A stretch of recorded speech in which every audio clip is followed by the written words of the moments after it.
ভিডিওটা শুরু করার আগে সবাইকে একটা থ্যাংক ইউ এবং স্যালুট দিতে চাই আমার সাজেক ব্লগটা মোটামুটি ভালো রেসপন্স দেওয়ার জন্য। তো সাজেক ট্যুরটা কমপ্লিট করা হয়েছে অলমোস্ট 1 মাস পার হয়ে গেছে।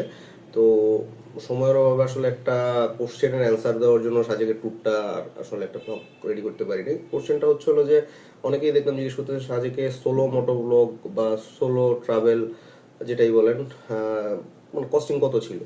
তো কস্টিং অ্যাকচুয়ালি আমি অ্যাকুরেটলি সোলো ট্রাভেলিং এরটা হয়তো কিছু প্লাস মাইনাস হবে, কেননা আমি তানাক্কাপাড়া সীমান্ত সড়ক এবং খাগড়াছড়ি টাউন পর্যন্ত ফার্স্ট ডেটা আমি একটা গ্রুপের সাথে ছিলাম।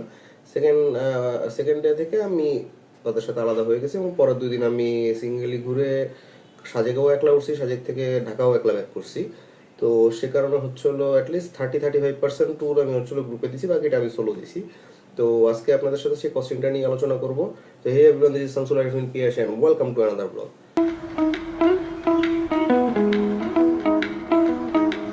তো কস্টিং এর বিষয়ে বাইকারদের ক্ষেত্রে প্রথমেই যেটা আসে আমাদের ক্ষেত্রে, সেটা ফুয়েল কস্ট না। এটা যদি আপনারা চিন্তা করে থাকেন fuel cost, that will be wrong.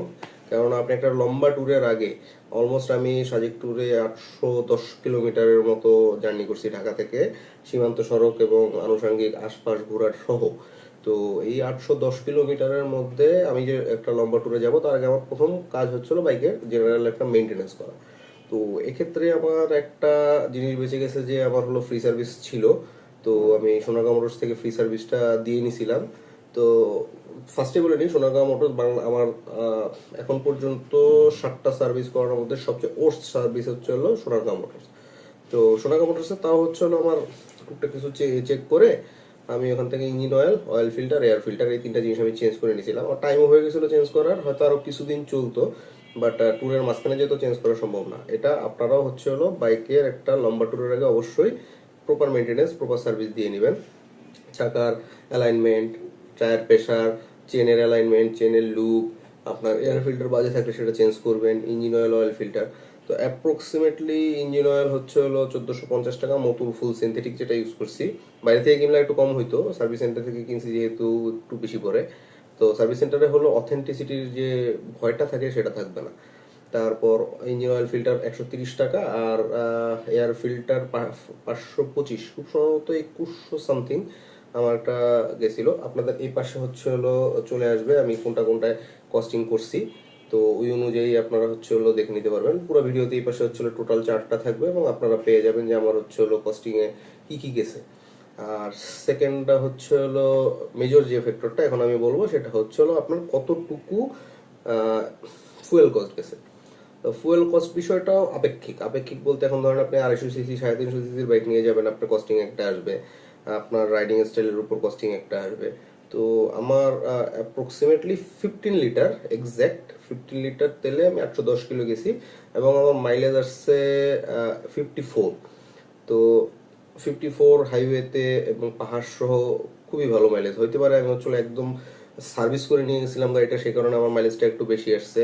এবং আমি যেটা বলবো যে আমি খোলাজাত তেল ভরছিলাম খাগড়াছড়ি টাউনে, সবাই বলছিল ওই তেলটা ভালো হবে এবং ওটার পরে নেয়ার পরে আমার পারফরমেন্স আমি আরো ভালো পেয়েছি।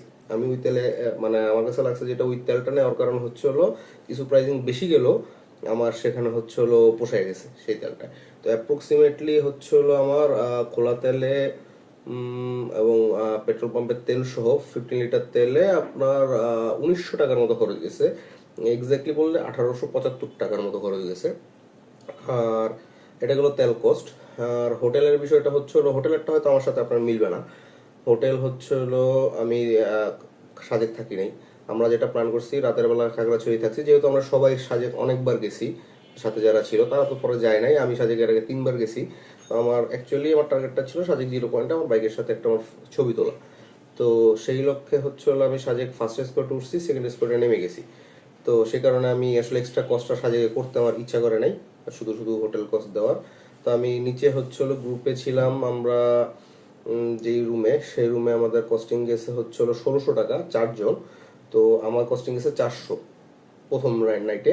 সেকেন্ড নাইটে হচ্ছে হলো আমার কস্টিং গেছে আপনার হচ্ছে হলো অ্যাপ্রক্সিমেট 700 টাকা। তো 700 আর 400 1100 টাকায় হচ্ছিল আমি 2 রাত থাকছি এসি রুমে, যেটা আমি সাজেকে চিন্তাও করতে পারবো না, উইথ ফ্যাসিলিটি তো বাদ। আর এরপরে আসে হচ্ছিল খাওয়া দাওয়ার খরচ। খাওয়া দাওয়ার খরচটা আমার 3 দিনে গেছে 2500। এখন 2500 যাওয়ার পিছনে কারণ হচ্ছে হলো প্রথম দিন আমি তো একটা গ্রুপের সাথে ছিলাম, সেখানে কিছুটা কস্টিং সেভ হয়। আর পরে সোলো হয়ে যাওয়ার পরেও কস্টিং সেমই ছিল, জাস্ট আমার সাজেকে যে আমার ওই ব্যাম্বু চিকেন খাবো এটার একটা ইচ্ছা হয়েছে, যেহেতু আমি একলা ছিলাম। 2 জনের প্যাকেজ, সেটা আমার 560 টাকা ওখানে আমার এক্সট্রা চলে গেছে এক বেলায়। তো এটা বিষয় না, আপনার শখের উপরে। আর এছাড়া থাকে হচ্ছিল আপনার মিসেলেনিয়াস কস্ট। মিসেলেনিয়াস কস্টের মধ্যে আমি ওখানে ধরে রাখছি হলো 2000 বলতে দেখা গেছে আমরা কোনো জায়গায় নাস্তা করছি, চা খাইছি, দেন হচ্ছে হলো আপনার হয়তো কি বলে আপনার কিছু কেনাকাটা করছি, টুকটাক শপিং করছি। তো এই সব ভাবি যাবি মিলে হচ্ছে হলো আপনার 2500 টাকার মতো একটা খরচ যায় আমার। অ্যাপ্রক্সিমেট আমার কস্টিং গেছে 10,000 টাকার আশপাশে।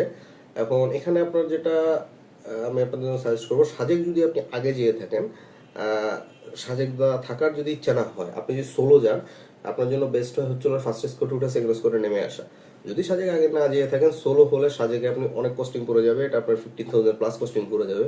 কেননা সাজেকে এক রাত থাকাই এবং সাজেকের খাওয়া দাওয়ার কস্ট এভরিথিং কস্ট বেশি, যেটা আপনি নিচে আসলে অনেক কমে পারবেন। আর এটা একটা বড় সমস্যা, আপনি যদি উপরে থাকেন সাজেকে, সেক্ষেত্রে আপনার কস্ট অনেক বাড়বে। আমি যে কস্টিং দিলাম এই কস্টিং আপনি হবে না। আবার আরেকটা বিষয় আছে যে আপনি খাওয়া দাওয়ার কস্ট কমাইতে পারেন, এটাও একটা আছে। আপনার একটু নিম্নমানের হোটেল যদি থাকেন, খাগড়াছড়িতে কস্ট আরেকটু কমবে। বাট খাওয়া দাওয়ার বিষয়টা হচ্ছিল, ট্যুরে গেছি তো, ট্যুরে যে হচ্ছিল খারাপ খাবো বা ওই জায়গার খাবার দাবার খাবো না, এটা আমার আমার পার্সপেক্টিভে এটা আসে না। আমি সবসময় যেখানেই যাই হচ্ছে ওই জায়গার স্থানীয় বা লোকাল যেসব খাবার দাবার আছে এটা আমি খাবোই। তো ওইটা যদি আপনি মেনটেন করতে পারেন, সেক্ষেত্রে হচ্ছে হলো হয়তো খাবারের কস্ট আপনার হয়তো 200, 300, 400, 500 এদিক সেদিক হবে, খুব বেশি না। আমার হিসাব হচ্ছিল যদি আমি বাজেট ট্যুর একদম লো বাজেটেও ট্যুর দেই, তাহলে আমার কস্টিং অ্যাপ্রক্সিমেট আসবে 8,000 টাকা প্লাস আসবে। অবশ্যই আমি অ্যাকচুয়ালি এখানে বাইক মেনটেনেন্স ধরে নিছি, এটা আপনারা খেয়াল রাখবেন।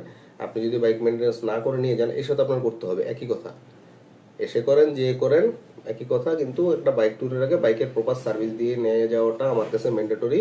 হাইওয়েতে বা পাহাড়ে যেয়ে আপনি বিপদে পড়বেন, তখন আপনি এই সার্ভিস কোথাও পাবেন না। আর এর সাথে হচ্ছে আমরা আনুষঙ্গিক অনেক কস্ট যেতে পারে। আপনি ছোটখাটো ট্যাক্সি করতে পারেন, কোনো জায়গায় হচ্ছে হলো কোনো গাড়িতে মেরে দিতে পারেন, ওইটার কস্ট যেতে পারে। আপনার কোনো ট্রিটমেন্টের দরকার হতে পারে, তো ওগুলি আনুষঙ্গিক, ওগুলি বাদ। অ্যাপ্রক্সিমেটলি সাজেক হচ্ছিল সোলো ট্যুরে আপনি যদি বিলাসবহুল ভাবে দিতে চান, খাগড়াছড়ি থেকে সাজেক থাকা যাবে না, উইদিন 10,000 দিস এনাফ, আপনি ঘুরে আসতে পারবেন। আর ইঞ্জিন অয়েলের ক্ষেত্রেও সেম জিনিসটা হচ্ছিল, আপনি যদি মতুলের সিনথেটিক ইউজ না করে আপনার ইউজ করেন যেটা মিনারেল, সেক্ষেত্রে হচ্ছিল আপনার ওখানেও অনেক টাকা সেভ হয়ে যায়, 800 টাকার কাছাকাছি সেভ হয়ে যায়। বাট আমি সিনথেটিক ইউজ করি, সিনথেটিক ইউজ করে আমি স্যাটিসফাইড। মতুলের সিনথেটিকের পারফরমেন্স সুপার। তো আজকে এই পর্যন্তই। আপনারা কস্টিং এর লিস্টটা নিশ্চয়ই পাশে দেখতে পারতেছেন। তো অ্যাপ্রক্সিমেট এই কস্টিং এ যাবে।